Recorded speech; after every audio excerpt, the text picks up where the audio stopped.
Hello, good morning, everyone. I'm Andrew Wotton, one of the directors of ProtectED, and it's my pleasure to welcome you today to another ProtectED Reflections webinar. And today's event is Post-COVID University Challenge, the International Student Experience, Protecting the Post-COVID Student Journey.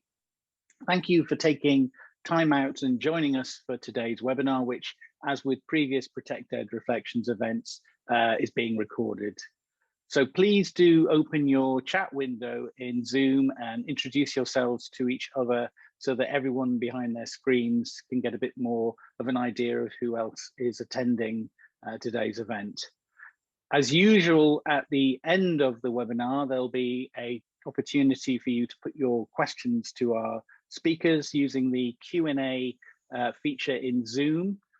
You should see a Q&A button in the bar at the bottom of your screen. As you're listening to our speakers, please type any questions that you have and you'd like to ask in the Q&A window, and I'll be putting these to our speakers towards the end of our session.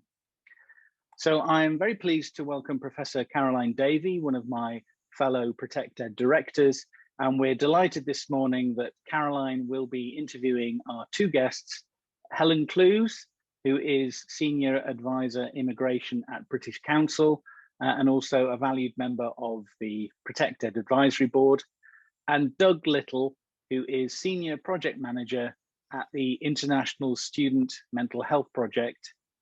Good morning to you both, and over to you, Caroline. Thank you very much, Andrew. I'll start with Helen. Helen, could you tell us a little bit about the work that you do at the British Council supporting international university students?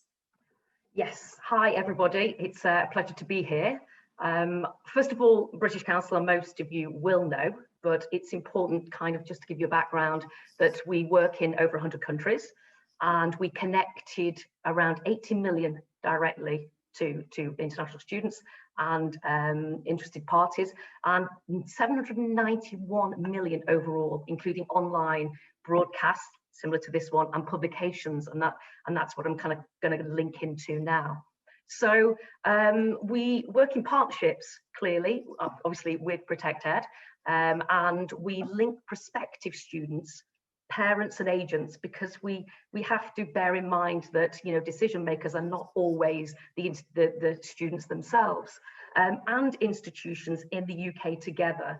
As well as working in partnership with universities, we clearly work with the FCDO, the Home Office, UKVI and UKISA, as well as other organisations. And I think that's really important to note, that this massive partnership, if we're talking about reflections, we have to reflect that we have worked in partnership with, you know, colleagues like Doug, yourself, Caroline, and Andrew at ProtectED, and obviously organisations like Universities UK, as well as mental health charities and organisations that Doug will talk about later.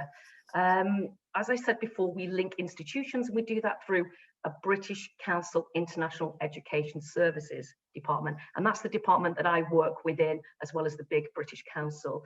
And we support international students by supporting the institutions to recruit them overseas, and we do that in our international work. We operate in probably around 50 countries, and we provide services for international student recruitment. So we're supporting the institutions doing that. We offer market intelligence for the institutions, and we enable the development of working relationships with institutions within countries, as I said, overseas. Why has that become important, and how do I link with that? Well, we provide institutions with things that have been going on recently, like the heat maps of what was happening in key countries, and members can then link with the Home Office and UKVI visa centres. So I work very closely in that department. Very quickly, I also work with the temporary worker government authorised exchange programs, Erasmus Plus, language assistance, IASTI, tech trainees, and clearly we work with the Turing scheme now. And that's again important, that support that we give for outgoing and incoming workers and temporary workers who are able then to switch from student route at universities into the work route, which is very important. That for me, that immigration advice, pre-departure, immigration and orientation advice, publications, training and webinars.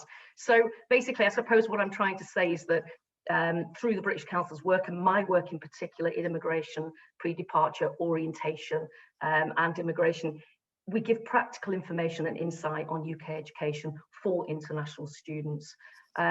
Quickly, we also have a Study UK site, and we work very closely in all the countries overseas offering information, and that links to immigration pages, COVID information and COVID-19 frequently asked questions. And lastly, I produce something called Creating Confidence, Safety First, First Steps, Interviews and Research. And they're available on the British Council and Study UK websites.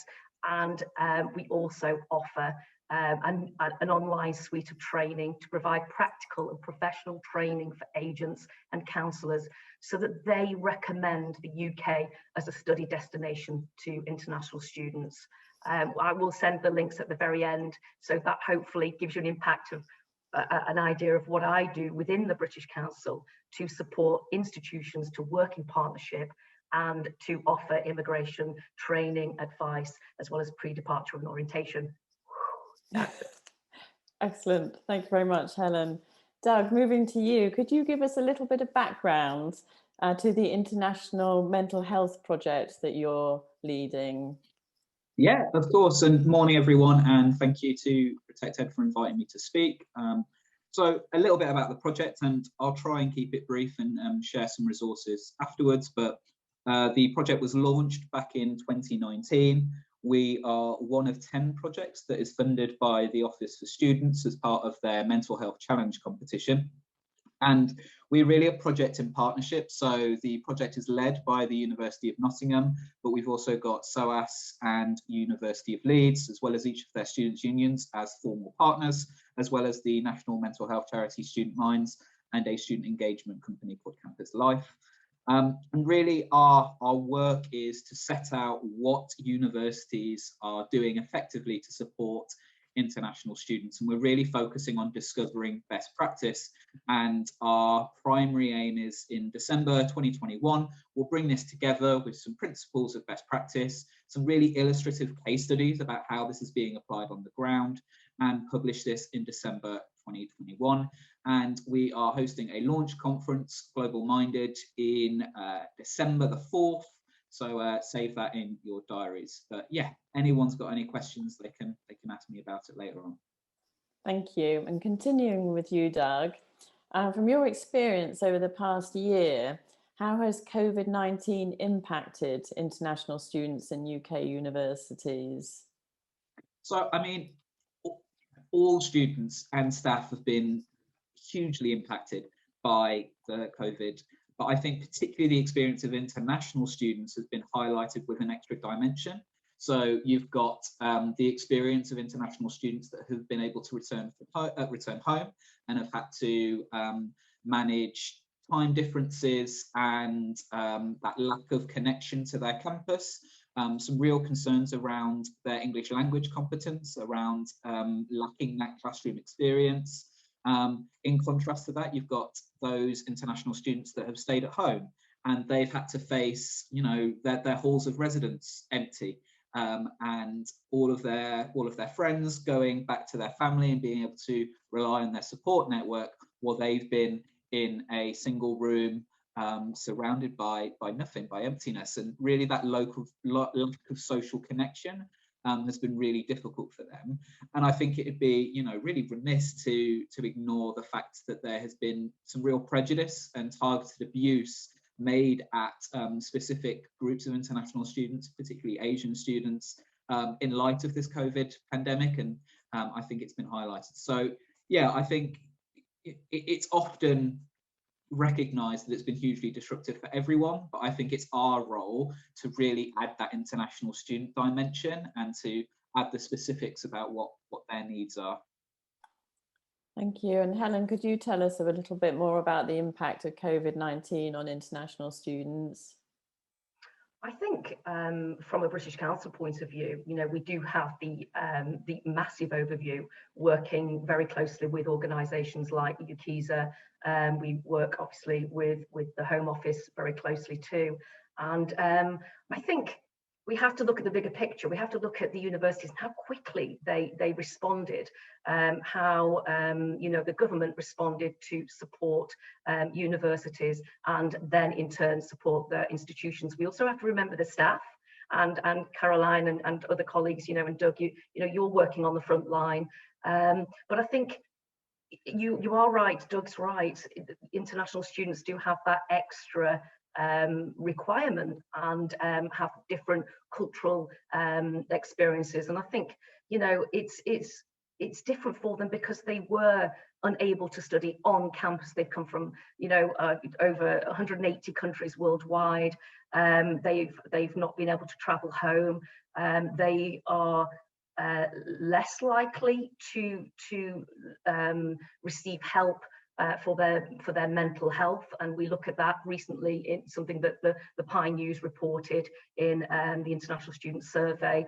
Their studies, whether they had links to the right kind of technology. They had issues with money because they didn't have family here that they could perhaps help them. Issues with paying their accommodation and their fees, which are obviously, as we know, different from home students. Their relationships with each other, lack of trying to find food. So I have to say, I did catch COVID in January, and it was very difficult to have food delivered to the house when I was in isolation. And imagine if I was trying to try and get food that I was familiar with from all of these other countries. So I guess that must have been horrendous. It was horrendous for me, where everything is local. For international students, it must have been terrible to be isolated as well. Also, younger people, I'm not saying that I don't keep active, but, at university, the whole life, is about the social aspect, the NUS events, keeping active, keeping their mental health active, not being able to socialise. I think it's killed me in my 50s, never mind other people, to not be able to go and socialise. And on top of that, which is very linked to the work that we do at the British Council and linked with the organisations I mentioned before, the immigration worries. The government did make lots of concessions, but I suppose the international students have that extra worry of being able to access quick advice, which I do believe via UKISA and other organisations and the British Council, the guidance explaining terminology that maybe home students wouldn't have to explain over the traffic light system and all of these other things. So perhaps that's how it's impacted on international students generally. And reading a lot of the UK's membership lines, I think that is a summary really. And the information that we put on our Study UK question and answers was to reflect that. So I presume that that's the summary really. Thank you. And given all these problems that you've both highlighted, what do you think then are the current issues relating to international students that institutions face? And I'll start with Doug, please.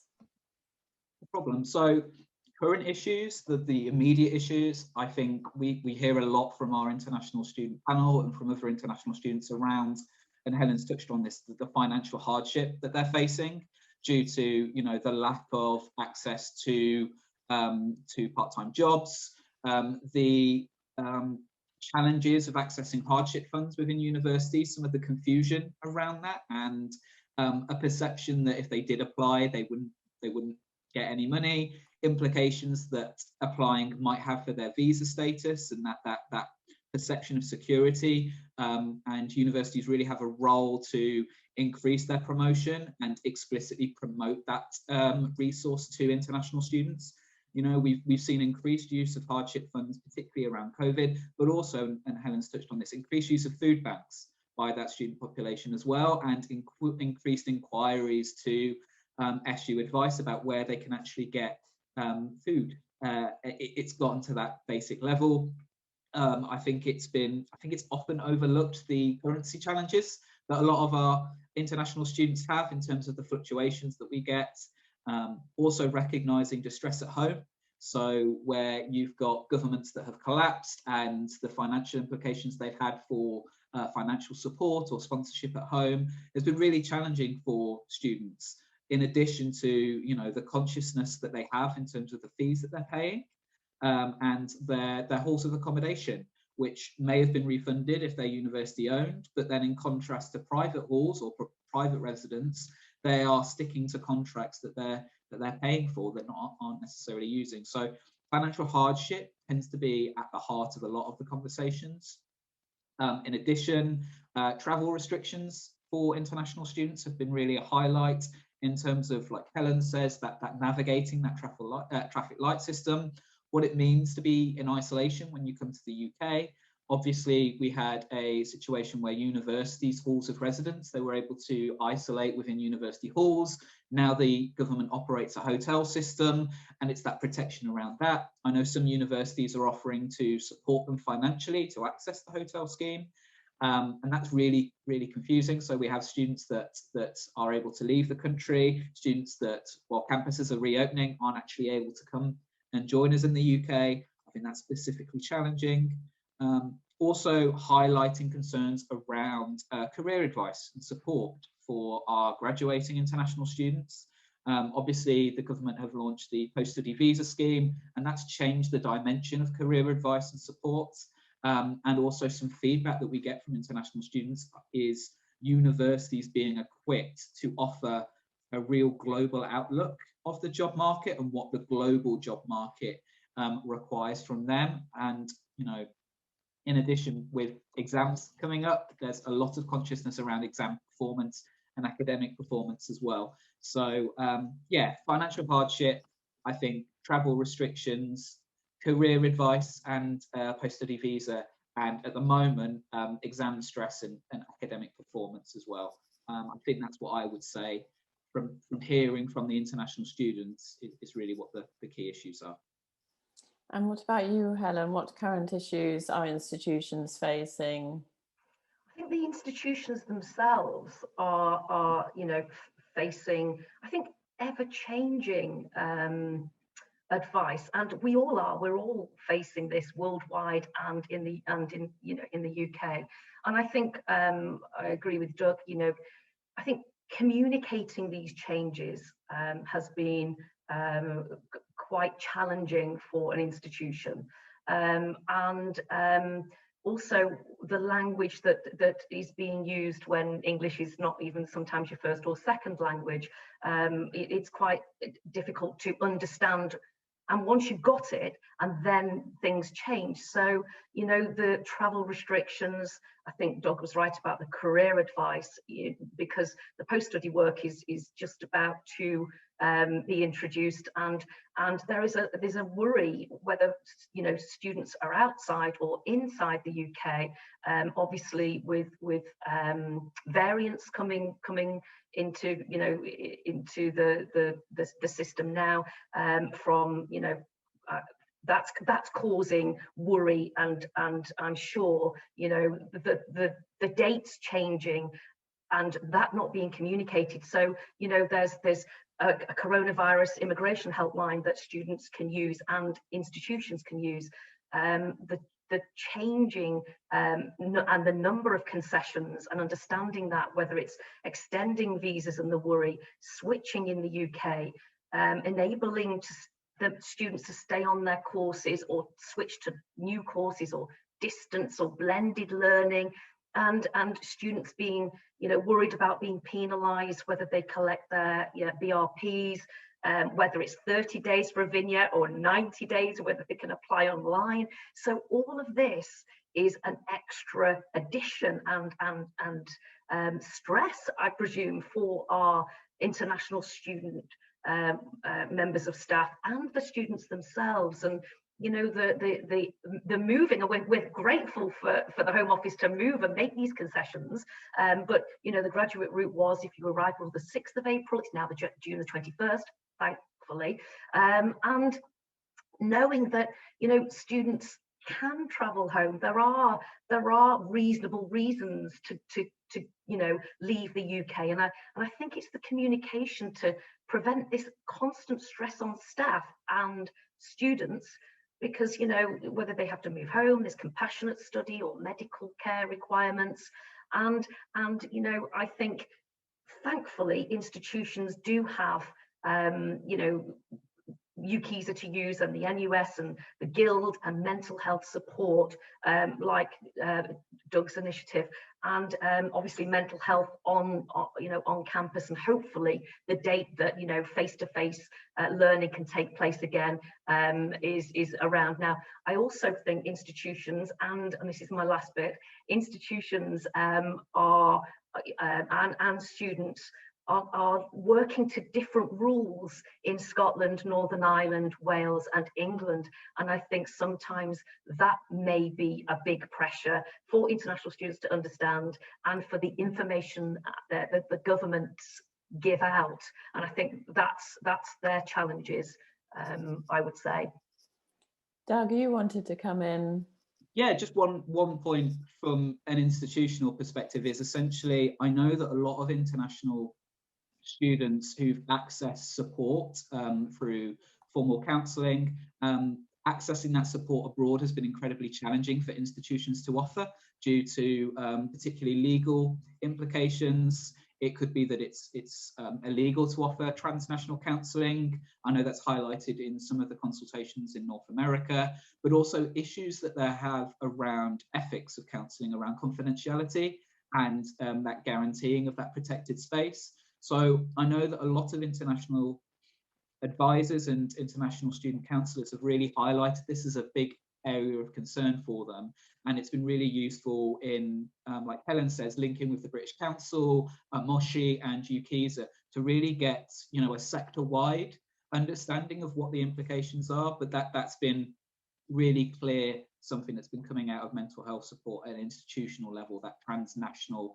how do we offer counselling and mental health support to students that are based abroad, to our students that are based abroad. And I think that those legal implications have been really highlighted. Thank you. Helen, starting with you and thinking about international student recruitment, international students' choice of institution and their application to university. How do you think the pandemic has impacted, and indeed continues to impact, this selection and application process for prospective students wishing to come to the UK? Okay, I've worked for the British Council for 29 years, so I don't think there is a better organisation to support universities, international students and agents, the training that we do, the recruitment that we do, as I said before, in IES, the exhibitions overseas, our links in over 100 countries, 257 offices worldwide, 5,000 members of staff. So, you know, I'm very proud of the work that we do with universities and how we link universities out there. I think that is unique. It's always been unique. And I think the link that we have with our government here and the visa, UK Visas and Immigration and organisations, as I said before. So I think students selecting the UK over any other country, especially in these awful times of the pandemic, I think that if you look at, as I said before, I think the 26th of April, the PI News, International News, gave some summary of the QS Annual International Student Survey report, and it does include information on mental health support and also recruitment. So it states basically the commitment to reopen by the government overseas and in the UK. And remember, I talked about the work that we do in the British Council and IES with the heat maps. and the communication that we had between the Home Office, UKVI, overseas, and in the UK, and institutions. They were well aware of what was happening within, embassies and missions overseas, and also with the visas and the testing of English overseas run by the British Council. The vaccine rollout in the UK has, the success has made the UK very attractive to international students. I have to reiterate the agents training that we run worldwide. And in that QS annual international student survey, basically 47% of international students that were potentially planning to come to the UK or in the UK, I think there was about 106,000 responses, and 48,722 said that they were more interested in studying in the UK than any other country, because of this vaccination effort that we've obviously been successful with, which means we have over 34 million vaccinated in the UK, and the vaccinations in the universities and that students obviously can be vaccinated for free. Also, the 25% believe that the UK is the safest country in the world. And this is literally this month, and it's quite rare to have this kind of information. Unfortunately, 29% of international students either here or wanting to come here said they were quite uncomfortable about asking for mental health support. So there's a lot of work that has to go on in that area. 52% in the UK said, and this is fantastic for people like Doug and universities, that the universities were extremely or very effective in delivering online teaching. So this is why I'm saying that it's vital, and other countries, 54% of them stated that one country in particular, I won't say it because you can read it yourself, had handled the pandemic not very well at all. So in summary, from a British Council point of view, the message for me is important to continue to support international students and put them at the forefront of all of our support, like ProtectED do with their accreditation, and to continue to make the UK welcoming, whether that's offering career support or working on mental health, or using the messages that the UK is one of the safest countries to come to for recruitment purposes, to continue to work with our agents who are fantastic, and to encourage them to take part in our agents training, because they are out there recommending the UK rather than any other country. Well, they have to believe in it. So that's really important, that we continue with this welcome message through Study UK and through other international initiatives. That's a very positive message. Is there anything you want to add, Doug? Yeah, I think international students generally have a clear idea about what specific university they want to study at, and it tends to be aligned to personal and academic aspiration and the reputation that an institution has. I think the UK as a study destination has had a complex journey. I think it was once a time that the UK was seen as quite weak in terms of its response to COVID, and I know that there was some clear ideas that international students were hearing from their family, this perception to stay indoors and to stay isolated. But now, as Helen's touched on, our vaccine programme led by the NHS has been a real success story for the UK, and I think it's really changed the perception that the UK has in terms of a study destination. Specific for universities, I think many universities will emphasise that they are open for business, and clearly set out that they are COVID safe, and clearly set out what precautions they have in response to COVID. So it could be their own on-site testing facilities, it could be their links in terms of the NHS vaccine programme. So for example, the University of Nottingham's Kings Meadow campus is a vaccine hub. They'll highlight that they've got a GP practice on campus as well. They'll highlight their on-site provision, but also, you know, the one-way systems that are everywhere, and the social distancing that's being practiced. And I think really that's where that messaging would come from. So yeah, I think it's been, you know, I think the vaccine success has had a big role to play. It'll be interesting to see how that direction of travel goes in terms of some of the perceptions around the Indian variant coming out in the media, and the role that we all have to play in protecting ourselves and protecting others as well. I mean, it's a real challenge maintaining the quality of the student experience for international students, while at the same time obviously dealing with COVID-19. You've highlighted a lot of good practice. So is there any additional good practice that you'd like to draw our attention to? Either Doug or to Helen. Yeah, obviously, you know, I will only ever be positive. Obviously, we can see what's been difficult, but I think we all understand it's been a difficult time. And, you know, every institution has worked in partnership with public health, with other organisations, with the government, and with each other's countries. We wanted to make sure that, you know, we were looking at other countries with transnational education and what was happening overseas with our contacts, you know, with British Council colleagues. But I think what I've thought has worked well is that institutions and staff have encouraged anyone struggling, or even those that had concerns that others were struggling, to reach out to the international office and to the support services, to organisations that we've forgot, you know, to say this already, but the NHS, to look at, you know, linking with student minds and student space. And I think what has also worked well is the government has provided guidance immediately, you know, to universities on how to be COVID secure. You know, cleaning, ventilation, hand washing facilities, social distancing, rules on contact, and you know, things like university support, isolating students, and hardship funds. And Doug did mention, you know, not everything has been plain sailing, but you know, they've worked with the local public health officials on outbreak management plans.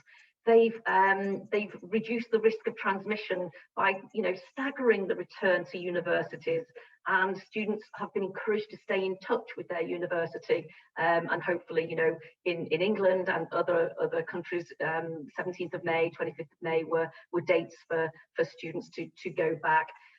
Doug said before, you know, testing on campus, if in the UK, quarantine in accommodation, and again that has been, you know, there's been a little bit of confusion about how that would work. Continued support. It wasn't just support at the beginning, it's been, you know, support throughout, and this is what ProtectED is all about, you know, the continued support and what's in place, and high quality teaching, online, face-to-face, blended, working in the bubbles, and we have to look at, it's not just international students that are having to be kept safe, it's our staff at universities too. And obviously the COVID vaccine, which, you know, the access to GPs and other types of healthcare, I think has I mean, I'm only very positive because I'm in absolute awe of the work that the international offices have done, and other, you know, all staff in universities, really. Thank you very much. I'd like to move on to talk about good practice now. And Doug, perhaps if I could start with you. I know through the International Mental Health Project that you've been looking at how universities manage their international students. And I know some do it better than others, that universities do it differently. Could you talk a little bit about some of the good practice that you're seeing, some of the good practice on the ground to support international students? Yeah, I think the universities have moved, you know, ridiculously fast. Something, you know, speed is not something that the sector is known for, but I think they have really adapted and responded to the COVID in a really meaningful way. And I think they've really taken it on themselves to really support students in really innovative and different ways. So, you know, lots of stuff has happened and you hear about. So, you know, universities have focusing for students that have had to remain in halls, have done, you know, celebrations on campus for holidays. So I know one university who did, for example, a Thanksgiving flat decorations competition, and there was like a virtual tour of what decorations they did. I know that another university linked with a charity to host dog walking because their university was based on a campus and they were able to facilitate that. I know a lot of universities have, for example, migrated their mentoring schemes, which are a really crucial element for a lot of international students in terms of that social contact and that contact with a home student. A lot of those mentoring schemes have moved online using you know, platforms such as Mentor Loop, and have really kept that conversation going, and that's been a real lifeline for a lot of international students to feel that they're still part of a university experience. Students' unions have been hugely adapting. They've hosted a host of, you know, film nights. They've shared Netflix vouchers and virtual quizzes, and I know universities have also encouraged student societies to host events in their own home countries. So, you know, if you've got a national society based around Singapore, then they'll do an event in Singapore for that student body, and that's really helped continue that support. I know Helen's touched on this, but that universities who have overseas campus, they've been able to leverage their overseas campuses to offer continued support. So, for example, the University of Nottingham has a campus in Ningbo, China. It has its own Chinese counselling service. So they've been able to leverage that to continue to offer support in a Chinese setting. And that's been really, really important. So yeah, like Helen says, institutions have, there is so much amazing work that institutions are doing across the country. Thank you. And skipping ahead to you, Helen, I'd like to ask you about the next couple of academic years and what you think the UK universities should be focusing on with regard to the international student offer. The student offer is brilliant already, as we know, because we have, you know, we have an international education strategy, and that's recently been updated to include the fabulous Turing scheme. We have, so I think the student offer would probably, for me, and I'm saying this personally, I think that we would need to look at competitor countries, and we also need to look at the negative perceptions and how to counteract those negative perceptions, because, you know, you only have to pick up a newspaper and it's something about, you know, certain institutions, they've had students having a party online and breaching, you know, COVID regulations, and it's all over the news, you know, that a few people got into their rooms and they had a party 8 months ago. So, you know, these negative perceptions about visas, post-study work, you know, this is something that, you know, we need to make sure we advertise more, and agents spread that message, and universities do too. The benefits of the NHS and the healthcare system that we have in the UK, and I think those are positives, not negatives, and I think that a lot of work needs to be done on the graduate route, and the offer that we have, and also temporary work opportunities. I mean, I will say these things because I'm immigration, I'm an immigration advisor, but I also work on pre-departure. So a lot of the pre-departure, so that people don't get here and it's already too late, mistakes are made. We have on the British Council site and Study UK site and agents training, we have all the pre-departure, we have all the immigration information and advice, and we also have the training, the webinars that we do. So I think the student offer has to be worked on overseas with agents, with universities, in partnership with the British Council. You know, if I was idealistic, I would say more scholarships, like the great scholarships that we have. You know, looking at fees, I think Universities UK International have mentioned, you know, looking at certain fees and more scholarships. and we look at, you know, something like the bilateral agreement with India that we've just signed, more of that with other countries.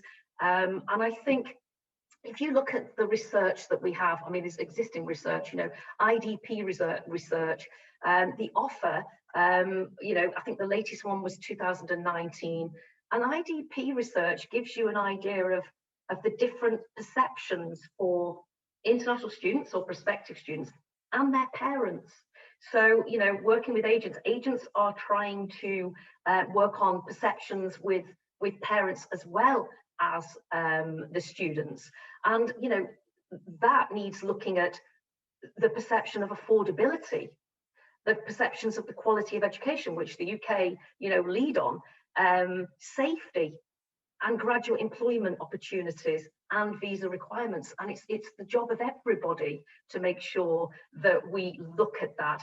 And I think lastly, listening to international students, like the QS information and survey that I talked about before, you know, UKISA and British Council and Pi News, you know, we have this thing called We Are International, where we have student ambassadors on telling others what's available in the UK, as well as study UK interviews, surveys, and working with agents, I think are important. But I suppose looking at existing material like Study UK and things like the Creating Confidence guidance that I write, safety first for their families and people coming for cultural exchanges, pre-departure first steps information, and clearly being members of ProtectED. I mean, that I know it goes without saying, but it has to be said,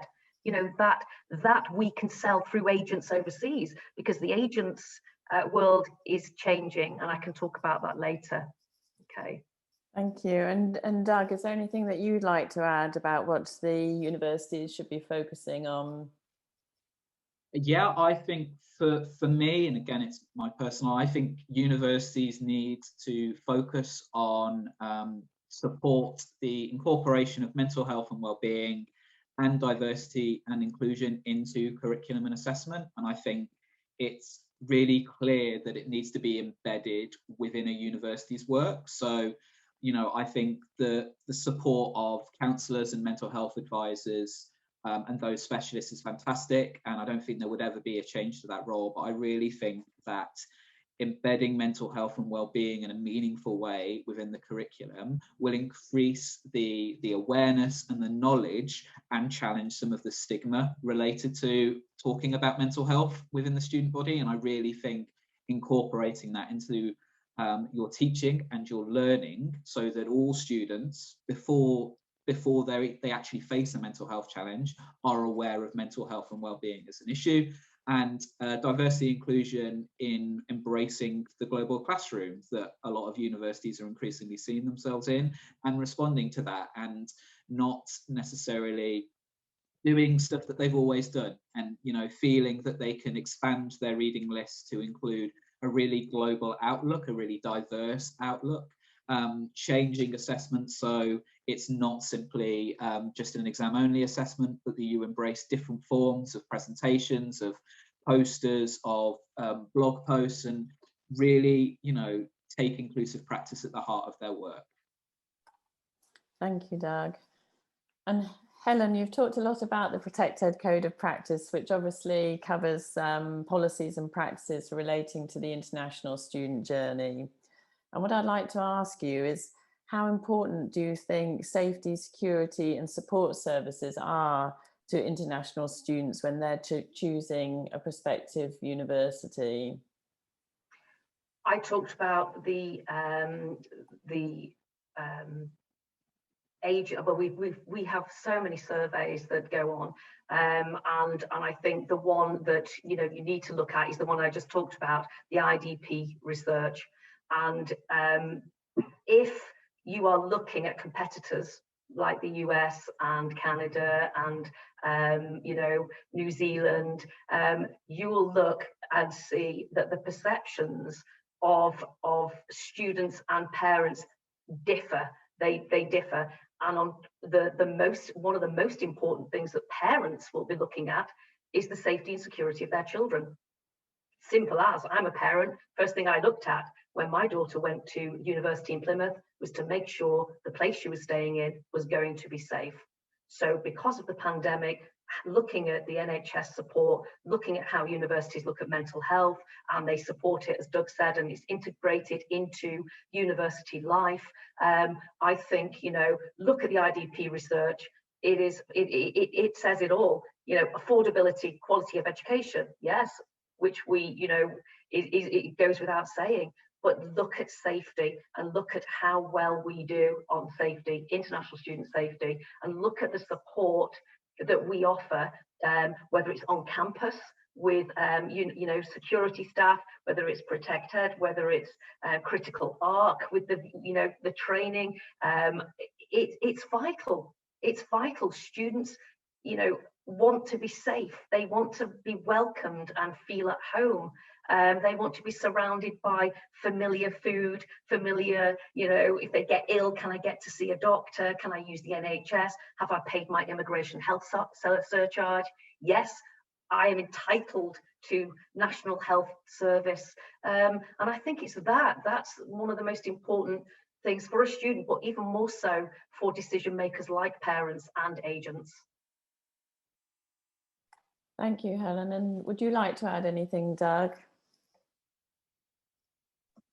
Yeah, I think it's that global perception of the UK being safe, supportive and secure, and I think that's, you know, really key for a lot of agents and a lot of families. And, you know, I remember when I worked for a university's global office, there was an incident in London, and we had so many calls from partners and from agents, you know, asking how we were as an institution and how we were coping with this.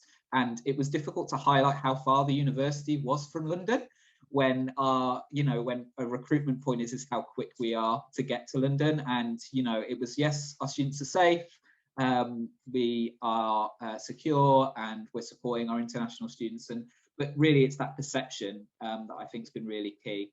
And I think the idea of university campuses being safe, as well as the cities that they're a part of, is really key. And I think ProtectED to secure the university campus is a really key role for this. Thank you. I'm just getting towards the final questions, and just to invite members of the audience to please put your questions in the Q&A chat. But I'll move on and ask you, with regard to understanding and responding effectively to issues facing their students, what we would like to know is how much of an advantage do you think that doing this well is to UK institutions? And we're thinking particularly in comparison to competitor institutions in, for instance, the US, Australia, Canada, Europe. And I'll go to you first, Helen.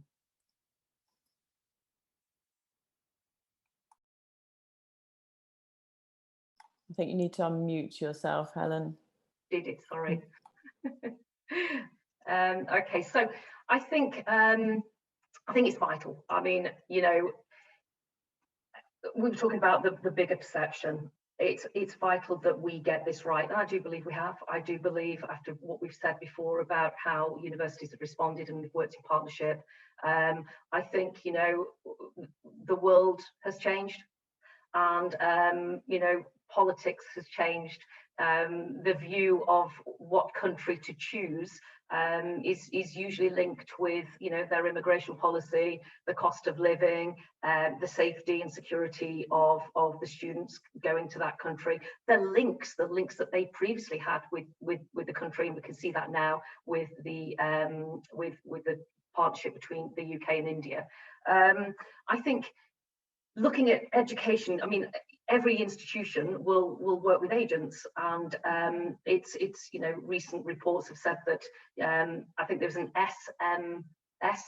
MSM survey recently. I think it was about 400 agents were surveyed, and they basically said that they have experienced a loss of income since the pandemic started. And I think there's 85% of them said that, and that's massive. So what will they be doing? They will be influencing, and they will be looking at what the universities have to offer, and they will be either selling the US, Australia, Canada, or the UK. And I think it's important that, you know, we work on the fact that the agents that were surveyed have said that they've highlighted the importance of the support from the universities, and nearly 90% of them said that they were satisfied with how higher education in the UK has responded since the declaration of the pandemic. And I think it's that we need to be really working on. You know, I think there is another survey that I just quickly want to say, and it's a Navitas agent perception report. 900 agents were surveyed in 73 countries across the world, and that was literally recently, March 2021. And they say that the experience with working with students and their parents over the last 12 months tells us that they're committed to continuing their studies, and they've a strong preference, now this is important, for face-to-face delivery. Now, we've just, you know, one of the first countries, or one of the first countries to do that. And if you look at other countries, the Australian government is standing by its position on maintaining a hard border in a you know, to protect its population through the COVID-19 pandemic. And it looks favourably to bring them international students back, but it's still a hard border. And we are, you know, working on our traffic light system to ensure that we bring international students back. The US government, they've just changed, and they have now extended to international students for a 36 billion emergency grant.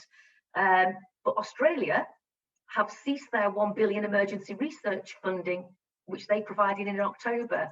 Canada have offered 40,000 applications for residency. So again, it's if you look at the bigger picture, and the British Council working in over 100 countries, and, you know, working with Study UK, it's vital that the institutions are working with IES at the British Council to ensure that this perception and these offers are clearly understood by agents, parents, and then the students. I hope that kind of gives a bigger summary. It does. Thank you very much. Is there anything you want to add, Doug? Because I can see there is also a question in the chat that we'd quite like to get to, but do highlight some issues if you'd like to. Yeah, I mean, I think just quickly that the universities in the UK are really listening to students, and I think that's key towards informed decision making, right? And making sure that decisions that are made are sensitive to all students, including particularly international students, and the impact that they have. And I think universities in the UK, they have strong students' unions, they have strong representation of students, and they are really conscious around connecting to the student body in a really meaningful way, so that student voice informs service delivery in a way that I think competitor universities in different countries that don't necessarily have that link. Thank you very much. So thank you ever so much to both of you for answering the questions so fully. And I'm going to hand back to Andrew, because he's going to have a look at the questions in the chat.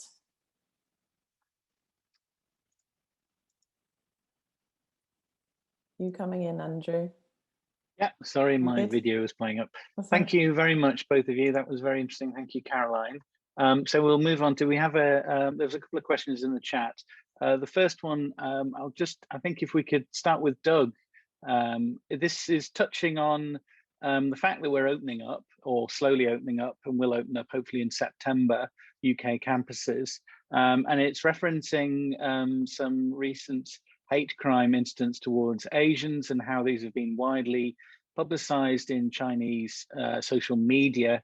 And the question is basically, as a university, how do we look after our international student community, and how do we give confidence to prospective students and agent partners? Do you want to start with that, Doug? Yeah, I think you know, I touched on this earlier in the discussion, but I think it is true that that international students have faced prejudice and abuse in light of COVID, and you know, have been real targets in terms of face masks and you know, this idea of bringing the virus over, and I think it's just been horrible. I think that universities really need to stand by their students and stand by the international student community quite explicitly as well, and I think it needs to be you know, shared on social media and shared really widely, that this isn't something that the university would stand for, and we protect you, and beyond that messaging, offer support and reach out to students and highlight that. And I think if you don't target that communication to specific international students, they won't understand that support is there for them. You really need to move away from generic communications, which often go to that common UK home full-time student, and really have dedicated, informed communications that really reach out to international students specifically and students within that community. And then really have an intelligent response to that. So, for example, the University of Nottingham, I know the Vice Chancellor sent out a specific email from, you know, the lead of the university to all of those students and saying, you know, we stand by you. This is what we can do to support you. We don't, you know, our campus is here as a safe community, and you are welcome here. But also the University Counselling Service, which is an in-house counselling service, hosts an international student support group, so that they have their own protected space where they're able to share experiences about that, and also really show that they're not alone in experiencing this. And you know, the International Student Support Group is one of the few support groups, I believe, that was able to survive online, because it was a lifeline for a lot of international students who weren't able to access other forms of support like the NHS in their home country, and it was this university provided support that was really hard. So yeah, I think universities really have a role to speak up, specifically supporting those targeted groups, because they are being targeted. So I feel it justifies a targeted response, and also emphasize support that is dedicated to them as well. I hope that answers the question. If it doesn't, I am more than happy to take it offline. Thank you very much, Doug. Helen, do you want to say something very briefly? Very briefly, we work very closely with PATHELO, the Police Association of Higher Education Liaison Officers, and we also work very closely with all security on campus, and they work together too. British Council produce Creating Confidence, and in there we encourage students. It's read by millions every year through the Study UK or British Council site, and we encourage students to report incidents to, you know, online, to members of staff at the university, or other people can report it on their behalf, and that's what we would encourage. Literally any hate crimes gets reported, and then, you know, the police and security can then target the perpetrators of that. Thank you very much. Yes, and of course, ProtectED in the core institutional safety and security aspect has all about having policies in place that actually policies, procedures and practice to actually address these issues when they arise. So things aren't dealt with on a one-off manner, that you have an actual process for doing this effectively as an institution. Thank you very much, Helen and Doug. There was one other question which was about some of the statistics and surveys you quoted, Helen. So I've suggested that we will send those round to all the attendees in a follow-up email after this event. So that's very much all we have time for.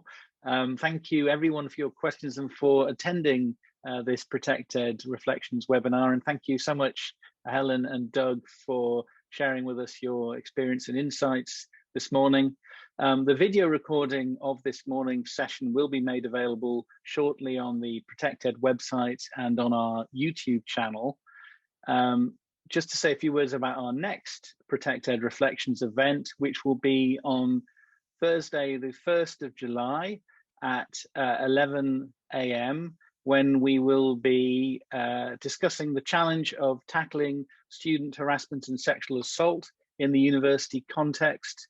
Full details will be available shortly on the events pages of our website, but in the meantime, please do save the date. And all that's left for me to say is thank you again to our speakers. Thank you to all of you for joining us. Stay safe, and we very much look forward to seeing you at our next ProtectED event. Goodbye.